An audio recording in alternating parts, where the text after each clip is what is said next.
Seja muito bem-vindo a essa conferência online. A gente louva muito a Deus por essa iniciativa da editora Cultura Cristã e do Perguntar Não Ofende. Eu creio que é uma boa oportunidade para a gente refletir sobre temas importantes e tudo isso debaixo desse grande tema geral, né? E agora, como viveremos? Esse é o momento propício para fazer realmente essa pergunta. Eu quero falar um pouquinho com vocês sobre cultura digital. Vamos conversar um pouco sobre isso. Esse conteúdo que eu vou passar para você aqui nesse vídeo, eu vou disponibilizar, você vai ter como baixar as apresentações, os slides em formato PDF e também o esboço desse material em formato PDF. Ele, de certa maneira, é uma adaptação do primeiro capítulo de um livro que eu encaminhei para a cultura cristã. O título do livro é Igreja Real na Cultura Digital, onde eu levanto algumas questões, realmente é uma introdução a esse assunto, e a ideia é a gente pensar um pouquinho sobre esse tema da cultura digital. É interessante que quando escrevi o livro, logicamente não tinha a mínima ideia do que ia acontecer meses depois. Eu fiz algumas palestras com o pessoal da minha igreja, no feriado último agora do mês de fevereiro de 2020, a gente pôde conversar sobre o tema Igreja Real na Cultura Digital no nosso acampamento da igreja. Foi um momento muito bom e a gente teve participação de pessoas de todas as idades, inclusive pré-adolescentes ali, trazendo a experiência deles, o modo como eles interagem com essa cultura digital.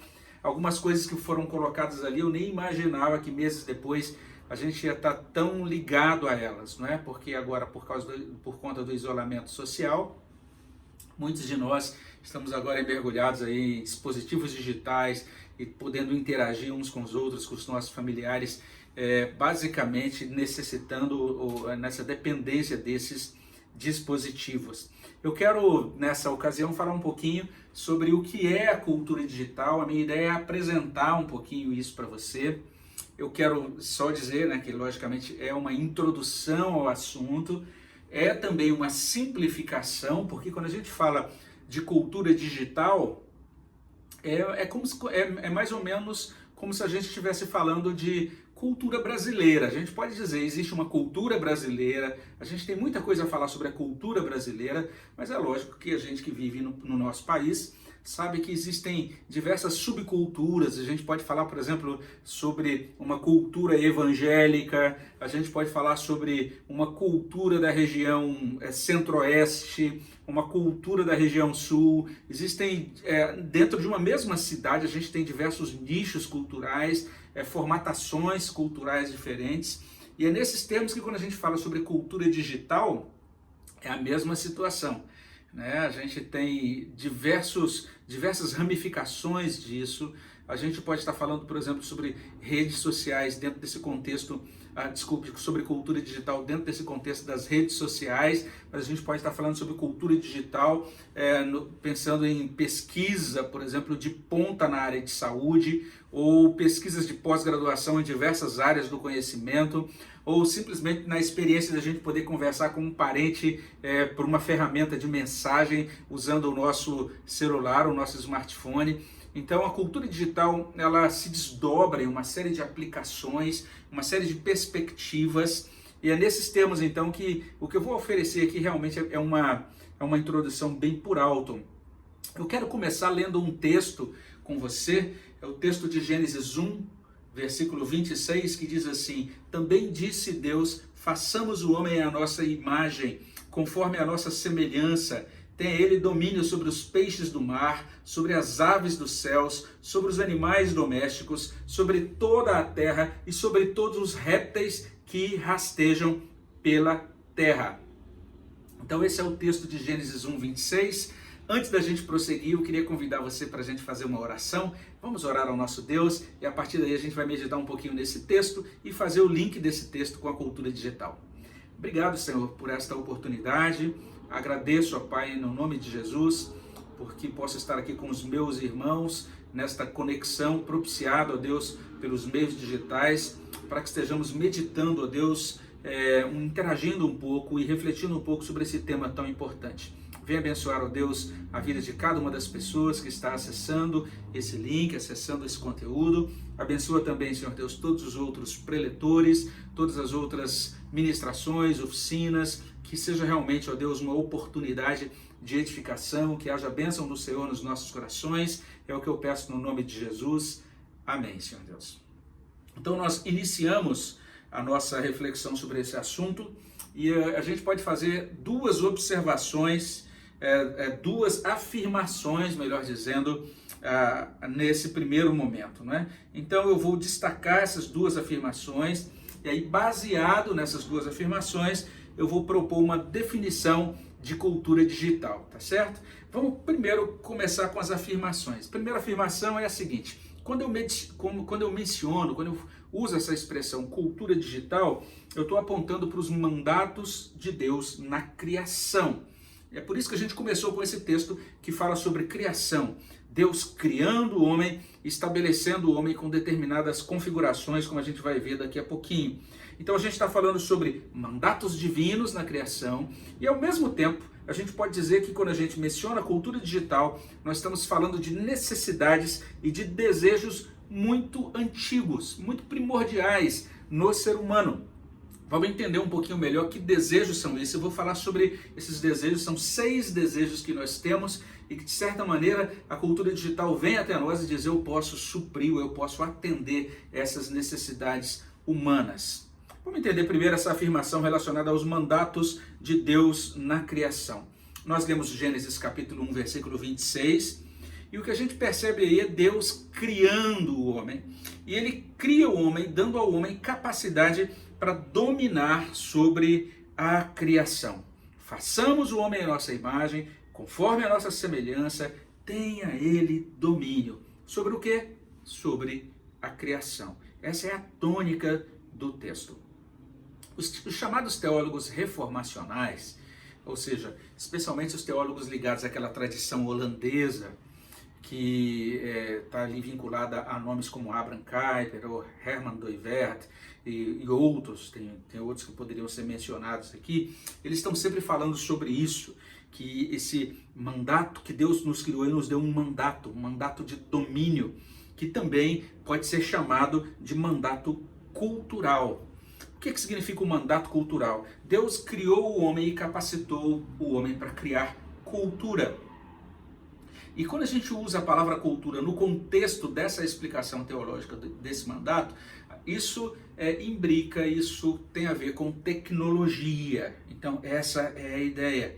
Mesmo depois da queda, o homem continuou, Deus continuou concedendo ao homem um tipo de graça que é chamado de graça comum. E essa graça comum, ela continuou no homem, e o homem, a partir daí, ele desenvolve cultura, e o desenvolvimento de cultura implica em desenvolvimento de tecnologia. Depois você pode conferir isso no capítulo 4 do livro de Gênesis. É interessante aquele capítulo, especialmente se você olha os versos 17 até 22, porque são versículos que estão falando sobre Caim e a sua descendência.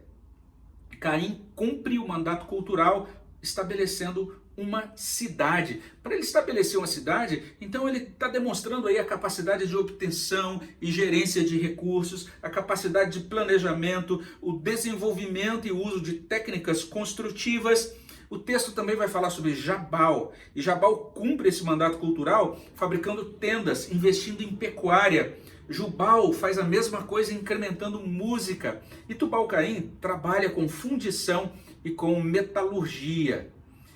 É interessante que é a descendência de Caim, ou seja, uma descendência bastante oposta, bastante contrária a Deus, mas ainda assim agraciada por Deus. Daí a ideia de graça comum, desenvolvendo cultura, desenvolvendo tecnologia.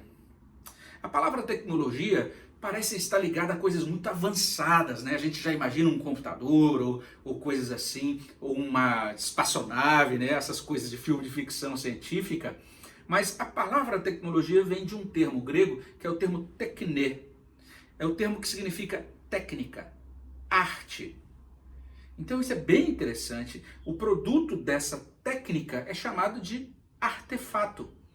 Então, uma flauta, um arado, uma vasilha, e veja só, todas essas coisas, né, de certa maneira, produto tecnológico.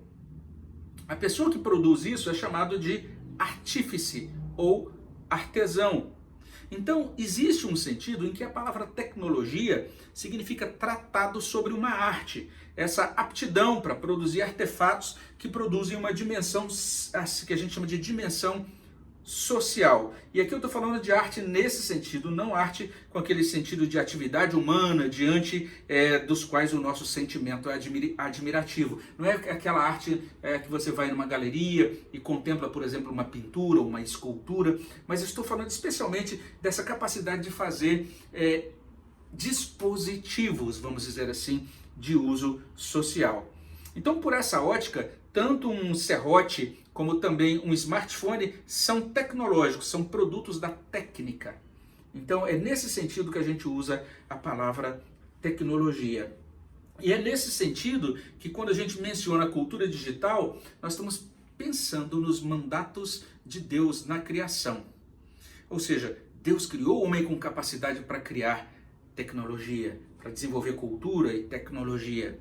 E seja o que for que a gente diga a partir de agora sobre cultura digital, a gente não pode deixar de admitir que a cultura digital ela só existe porque Deus deu ao homem a capacidade de empreendê-la. E daí a gente pode prosseguir para a nossa segunda afirmação. A segunda afirmação é que quando a gente menciona isso chamado cultura digital, a gente está falando de alguns desejos, de alguns anseios muito primordiais, arraigados realmente no coração do homem.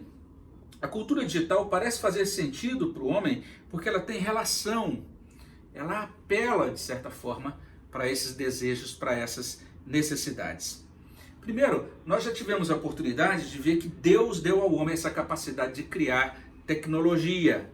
Isso equivale a dizer que Deus configura o homem para empreender, para realizar. Então ele tem essa capacidade de empreender, de realizar. Isso não tem a ver apenas com o instinto de sobrevivência, como dizem os teóricos darwinistas, mas trata-se daquilo que a gente pode chamar de código da criação. Então, de acordo com esse código da criação, Deus programou isso lá no homem, que a gente pode chamar de homem 1.0, o homem antes da queda. E esse código ele continua presente, logicamente modificado, no homem 1.1, que é o homem depois da queda.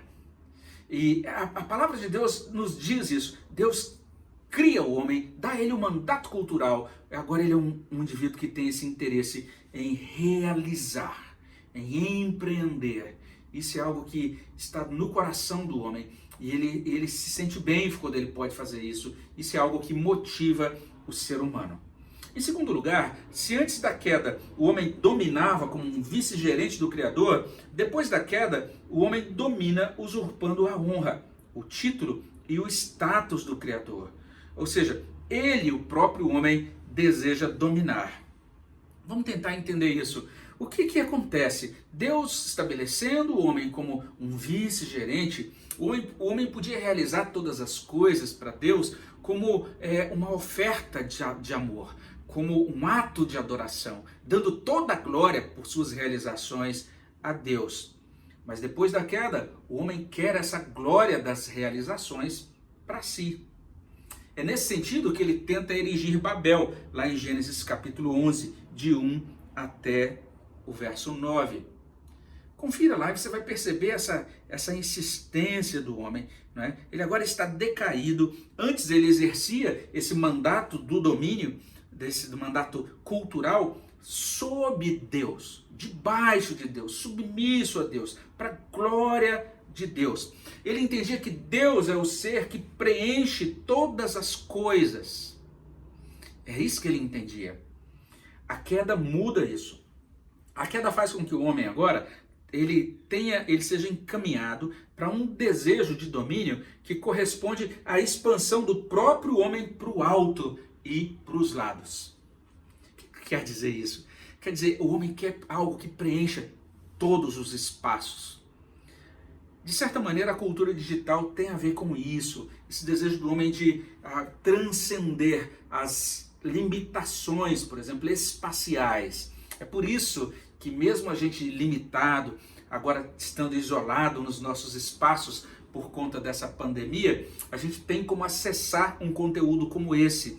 E a gente tem a oportunidade de reunir agora diversos preletores de diversos lugares do mundo, do país, do mundo, mas é possível sim você reunir preletores do exterior também para participar de uma conferência como essa, graças à tecnologia desenvolvida pelo homem, uma tecnologia que teve como resultado essa capacidade do homem agora não ficar limitado ao seu espaço e nem também ao seu tempo, porque você pode assistir esse conteúdo agora em streaming, no momento exato que ele está sendo liberado pela equipe da nossa conferência, mas você também pode assistir isso depois. Você pode fazer um download do vídeo, você pode utilizar isso em partes, acessar apenas as partes que mais te interessam, graças a essa expansão do homem para o alto e para o lado. E se Babel corresponde à autorrealização do homem distante de Deus, associado por uma única linguagem, depois do juízo sobre Babel, o homem agora continua movido por um desejo pela supressão das distâncias e limitação da linguagem. Essa é uma proposta da cultura digital, suprimir limitações e distâncias e desenvolver então algo que preenche tudo, altura, largura, algo que abarque todas as coisas. Esse é um segundo desejo do homem. O terceiro desejo é esse desejo que está ligado a isso que a gente chama de desenvolvimento econômico. Ou seja, o homem, pelo mandato cultural, ele tem essa capacidade de trabalhar, de desenvolver atividades, profissões, de estabelecer uma teia cada vez mais complexa e diversificada de atividades econômicas e de, com dignidade, obter o seu sustento, o seu ganho. Depois da queda, agora o homem ele possui ainda essa mesma capacidade, mas ele corre esse risco o tempo todo de considerar o dinheiro mais importante do que o próprio homem e mais importante do que Deus. Então, nesses termos, você vai perceber que eu desenvolvo no meu livro um pouquinho disso e a gente vai, como eu disse, é um livro que apresenta apenas tópicos introdutórios, mas a gente tem que olhar para especialmente essa cultura que que de certa maneira é muito forte nas redes sociais, que de certa maneira nos atrai cada vez mais para a gente obter visibilidade e obter ganho por meio da rede social dentro de limites que às vezes prejudicam a nossa saúde. Limites que de certa forma quebram padrões estabelecidos por Deus para nos preservar na nossa integridade espiritual. A gente vai falar um pouquinho mais sobre isso nas aplicações, mas esse é o terceiro desejo. O desejo de desenvolvimento econômico, de obtenção de ganho. E isso, de certa maneira, move muito daquilo que a gente chama de cultura digital, especialmente hoje vinculada às redes sociais. Em quarto lugar, antes da queda, o homem tinha acesso a um conhecimento que a gente pode chamar de conhecimento suficiente. Confira depois Gênesis capítulo 2, 16 e 17. O homem estava conectado diretamente com Deus. Deus disse ao homem que ele tinha liberdade, inclusive para desfrutar, para se alimentar de todas as árvores, de todos os frutos do jardim, menos da árvore do conhecimento do bem e do mal. A ideia aí é literalmente essa: o homem ele tinha um conhecimento suficiente, ele ia obter o conhecimento do que era certo e errado simplesmente obedecendo a Deus. Deus diria: olha, isso não, isso sim. Mas a partir da queda, o homem deseja um conhecimento exaustivo. Não apenas o conhecimento suficiente, mas todas as informações sobre tudo. Isso é proposto pela cultura digital. Então você agora faz uma busca rápida, digita uma linha e você vai ter milhares de resultados de uma busca, podendo então a partir de agora sair clicando em diversos links e lendo muitos conteúdos sobre aquela palavra-chave ou frase-chave que você digitou. A gente precisa questionar se isso realmente, essa grande quantidade, essa avalanche de quantidade, corresponde de fato a um crescimento, um aprofundamento, um verdadeiro conhecimento, vamos dizer assim. Se isso produz uma formação do homem, da sua mente, do seu coração, se a mera quantidade maior de informações ela é suficiente, ela corresponde a verdadeiro conhecimento. E cada vez mais as pessoas estão questionando isso, dizendo, não é bem assim. Pelo contrário, muitas vezes para você se aprofundar em determinada coisa, você vai ter que sair desse grande barulho informacional que é produzido pela cultura digital. Em quinto lugar, Deus Criador deu ao homem um outro mandato, que é chamado mandato social. O mandato social é bem importante. Ele é dado não apenas como incumbência, mas como uma dádiva. Porque se a gente vai lendo o relato do Gênesis, a gente vai perceber o seguinte: à medida em que Deus foi criando cada coisa, no final da criação ele dizia, viu Deus que isso era bom. Mas quando chegamos um pouco mais à frente, a palavra de Deus vai dizer em Gênesis 2:18, não é bom que o homem esteja só. E aí a partir desse momento Deus faz uma companheira, uma auxiliadora que lhe seja idônea. É o que nós lemos no texto. Mandato social. Deus cria o ser humano para que ele viva conectado com outros seres humanos, para que ele possa estabelecer esse núcleo, que é o chamado núcleo da família, para que ele possa também interagir num grupo mais amplo, o grupo da sua comunidade, da sua família mais ampla, do seu vilarejo, da sua cidade, né? Estabelecer isso que a gente chama de vida social, estabelecer sociedade. Cultura, sociedade, observe bem todas essas coisas aí no relato de Gênesis. A grande questão é que esse desejo por conexão, veja, ele está aí, provido, ele está sendo atendido pelas redes sociais. A gente louva a Deus por isso.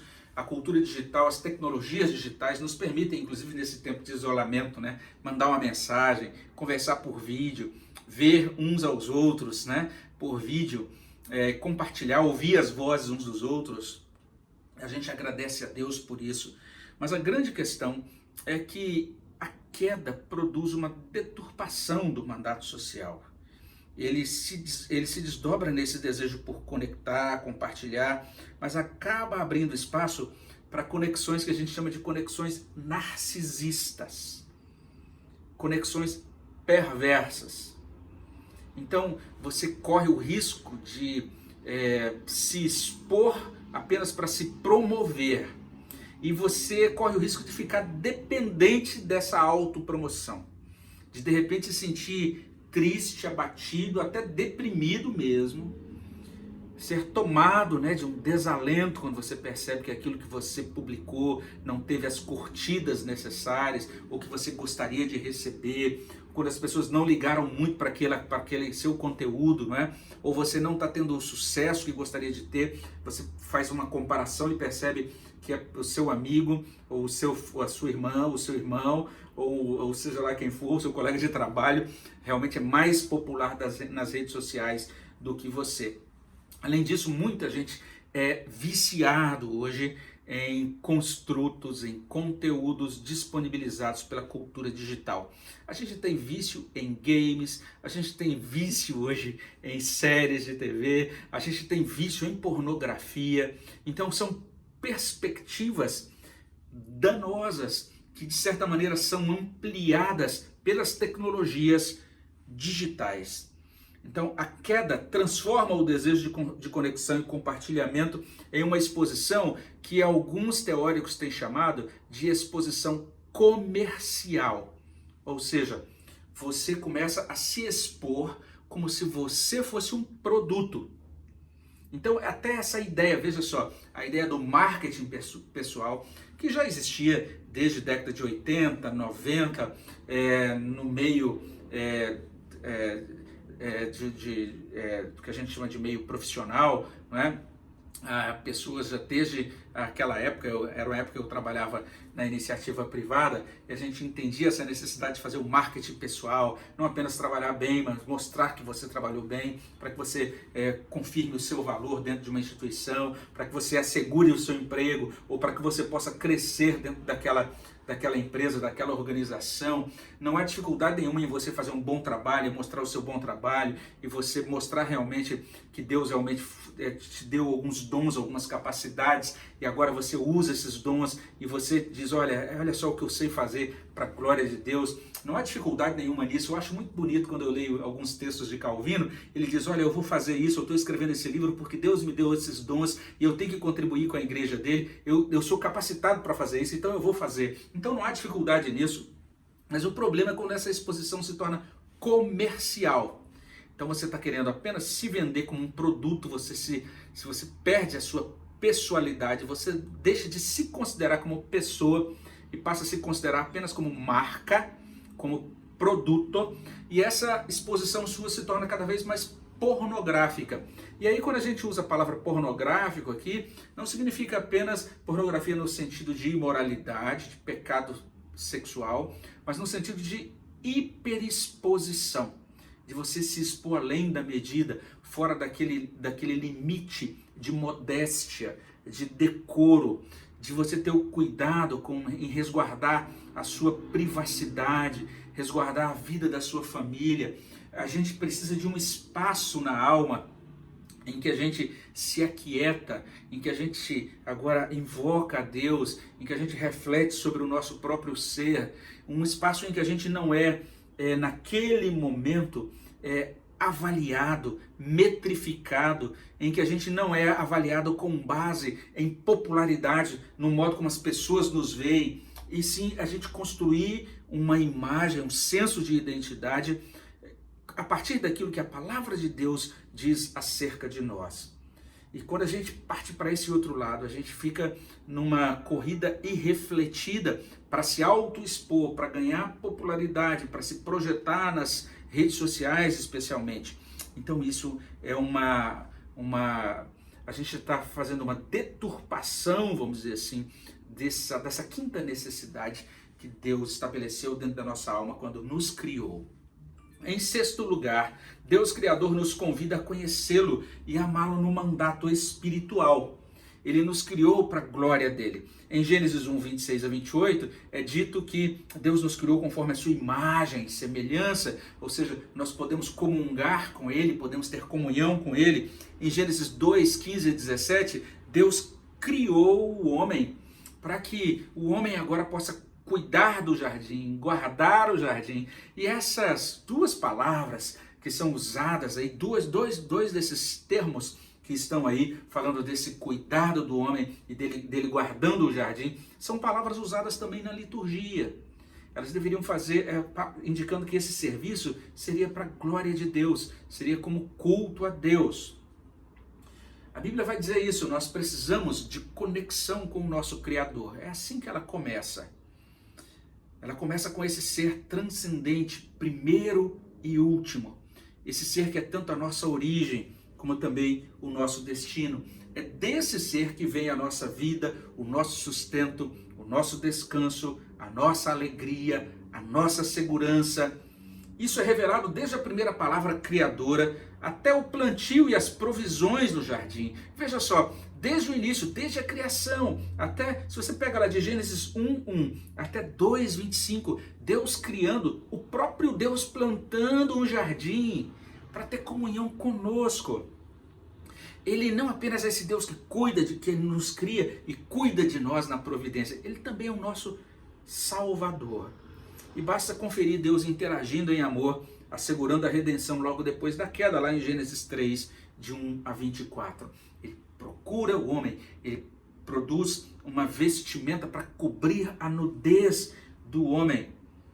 Esta é a bênção daquilo que a gente chama de mandato espiritual.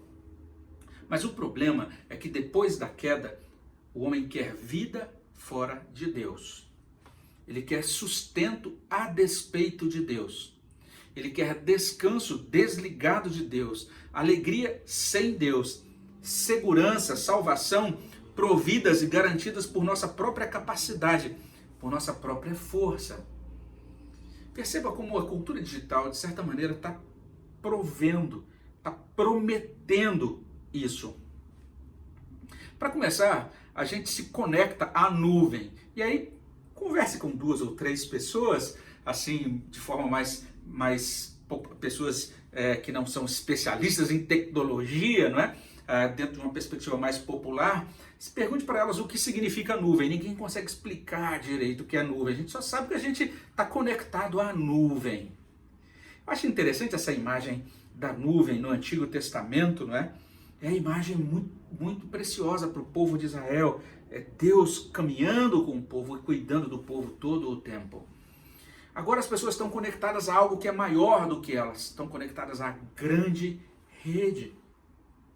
Muitas pessoas acham que agora é essa rede, essa estrutura tecnológica que vai lhes assegurar bem-estar. E a gente pensa em todo um futuro de possibilidades e de conforto propiciados pela cultura digital.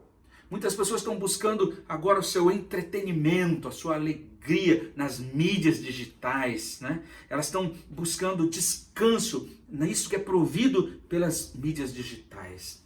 E algumas pessoas até se sentem mais seguras por causa das tecnologias digitais. Agora eu sei onde meu filho está, eu tenho um aplicativo no aparelho dele que me mostra exatamente onde ele vai, onde que ele parou, para onde ele se deslocou. A gente acha que porque a gente está monitorado por satélites e por esses sistemas todos vinculados a essas tecnologias de GPS e de localização, a gente está mais seguro.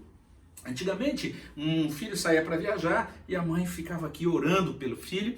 Agora ela fica ligando e mandando mensagens, e ele também mandando mensagens com as fotos já de por onde ele está passando. Então a gente acaba se sentindo menos dependente de Deus, porque a gente tem mais artefatos, dispositivos e também recursos digitais. Veja só, 6 necessidades do homem. Primeira, desejo de empreender e realizar. Segundo, desejo de suprimir distância e limitações e de criar algo por sua conta, algo que abarque todas as coisas. Terceiro, o desejo de ter, de adquirir, de prosperar. Quarto, o desejo de conhecer exaustivamente. Quinto, o desejo de se conectar e de compartilhar. E sexto, o desejo de transcender em termos de vida, sustento, descanso, alegria e segurança. São 6 tipos de desejos. E aí, resvalando para a linguagem apocalíptica, um número de homem. Trocando em miúdos, quando mencionamos a cultura digital, nós não estamos falando de algo necessariamente novo. De fato, nós estamos assinalando necessidades, desejos muito antigos. Então nós temos os mandatos criacionais, temos os desejos, os empreendimentos humanos, e o resultado disso é a cultura digital. Isso então nos conduz ao conceito de cultura digital. A gente vai terminar esse nosso momento juntos, tentando entender um pouquinho esse conceito. A cultura digital resulta então desses 6 desejos que eu terminei de mencionar, e você vai perceber no meu livro que a gente define cultura digital dessa maneira. Cultura digital é a totalidade das interações e realizações humanas interconectadas e compartilhadas pelas tecnologias de rede. Então são vários conceitos que você vai encontrar em muitas obras da atualidade, mas eu estou propondo esse conceito. Você pega todas as nossas interações, aquilo que a gente faz, o modo como a gente interage, tudo aquilo que a gente realiza, tudo isso que é realizado por meio dessas tecnologias de rede, isso gera esse grande elemento que a gente está chamando aqui de cultura digital. Essa abstração chamada cultura digital é, na verdade, a junção, é o resultado, melhor dizendo, de todas essas interações. Ela resulta desse desejo humano de empreender e realizar, ela oferece tecnologias e dispositivos que suprimem distâncias e limitações e que tem esse objetivo de abranger todas as coisas. E como culminação da civilização pós-industrial, ela impõe um modelo de sociedade de consumo, Então ela é totalmente focada na propaganda e no consumo, especialmente as redes sociais. Ela propõe oferecer informação, conhecimento exaustivo sobre tudo. Ela não apenas permite, mas ela insiste na conexão e no compartilhamento de tudo. Então toda a vida tem que ser compartilhada, cada detalhe dos seus hábitos, e todas as coisas vão sendo, todos os seus dados vão migrando para essa grande rede. E ela propõe uma transcendência. Ou seja, você se sente participando de algo maior, mais poderoso do que você mesmo. Ela propõe uma melhoria de vida, ela propõe sustento, ela propõe entretenimento, ela propõe também segurança. Eu creio que esse evento da pandemia mostrou a fragilidade das realizações do homem. A gente vê grandeza, a gente fica maravilhado com as realizações do homem, mas ao mesmo tempo a gente vê o quanto que nós somos muito mais frágeis do que a gente imaginava. Ao mesmo tempo a gente percebe que pela graça comum de Deus, essas realizações tecnológicas nos ajudam hoje, por exemplo, a estar realizando uma conferência como essa. É impressionante isso que Deus faz na sua graça comum. Algumas pessoas olham para a cultura digital com assombro, mas mesmo eu creio que a situação atual está fazendo as pessoas reverem isso. Muita gente que dizia, esse negócio de depender só de computador, ou de smartphone, ou de dispositivo digital, essas pessoas estão vendo agora que elas realmente estão sendo beneficiadas. Só um minutinho, eu vou fechar aqui um timer aqui que começou a tocar, um minutinho.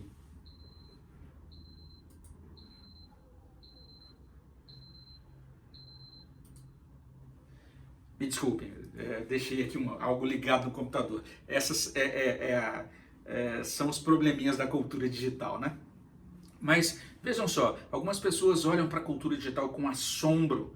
Algumas pessoas acham até que tudo que tem a ver com computador, smartphone, ou tecnologias digitais, ou dispositivos, isso não pertence a Deus, ou coisas assim. Outras pessoas já vão para um extremo oposto. Para elas, tudo que é da cultura digital é maravilhoso, elas são entusiasmadas por isso, veem na cultura digital algo muito bom, que deve ser incitado, tem que ser propagado. E tem aquelas pessoas que nunca nem param para pensar nisso, simplesmente usam os aparelhos e fazem uso dessas novas tecnologias sem qualquer reflexão. Mas vale a pena a gente parar para pensar um pouco sobre isso que é chamado de cultura digital. É algo que está vindo até nós e propondo atender a necessidades, que são necessidades muito primordiais, não é? E é nesse sentido, à medida em que ela promete essas 6 coisas ligadas a 6 desejos muito antigos do homem, que de certa maneira ela traz algumas coisas muito boas, mas ao mesmo tempo a gente tem que fazer uso dessa tecnologia digital pedindo sabedoria de Deus e graça de Deus. A gente entende que tudo que existe de bom, de útil nesse mundo, provém de Deus na criação. Mas por causa da queda, o desfrute correto de tudo que existe nesse mundo exige que a gente conheça e que a gente sirva a Cristo e que a partir de agora a gente possa rever, reler, fazer uso de tudo, de todas as coisas, marcando todas as áreas da vida com o nome do Senhor Jesus Cristo. Será que a cultura digital realmente cumpre essa promessa de atender todas essas 6 necessidades do homem? A gente percebe que essa é uma questão bastante controvertida. E é nesses tempos que eu convido você depois a ler esse meu texto, Igreja Real na Cultura Digital. A gente vai ter a oportunidade de conversar mais sobre isso em diversos capítulos desse livro. São poucos capítulos no geral, são 5 capítulos, mas você vai ter a oportunidade de obter resposta a diversas perguntas nesses 5 capítulos. Aqui eu quero apenas deixar com você esse convite, não é? Para que nesse momento em que a gente está tendo todo um desafio diante desse quadro novo que é colocado diante de nós, que nós possamos observar as dádivas que Deus nos dá, os recursos que Ele nos dá, como grandes bênçãos, e a gente possa fazer uso deles de modo que o nome dele receba toda a glória. E a minha oração é que você aí, no seu isolamento social, junto da sua família, onde você estiver, que você possa estar dando glória a Deus. Porque Ele é um Deus presente na nossa vida. Ele nos cria e nos dá agora esse mandato cultural para que a gente possa desenvolver tecnologia e trabalho. Ele também nos dá essa graça de, no mandato social, estarmos conectados. E ainda que agora a gente não possa estar junto de todo mundo que a gente gostaria de abraçar, de estar mais próximo presencialmente, mas a gente ainda pode estar conectado uns com os outros através dessas tecnologias que, pela bondade de Deus, estão à nossa disposição. Mas, acima de tudo, tudo isso é nos dado para que a gente possa cumprir o mandato espiritual. Entender que nós pertencemos a Deus e que nós existimos para o agrado dele e que a gente possa consagrar a ele toda a nossa vida e todo o nosso coração. Que Deus abençoe ricamente a sua vida e esteja abençoando você também em todos os outros conteúdos, que você possa fazer um bom uso e ter um bom proveito aí de todos esses conteúdos na nossa conferência online. Que Deus abençoe ricamente.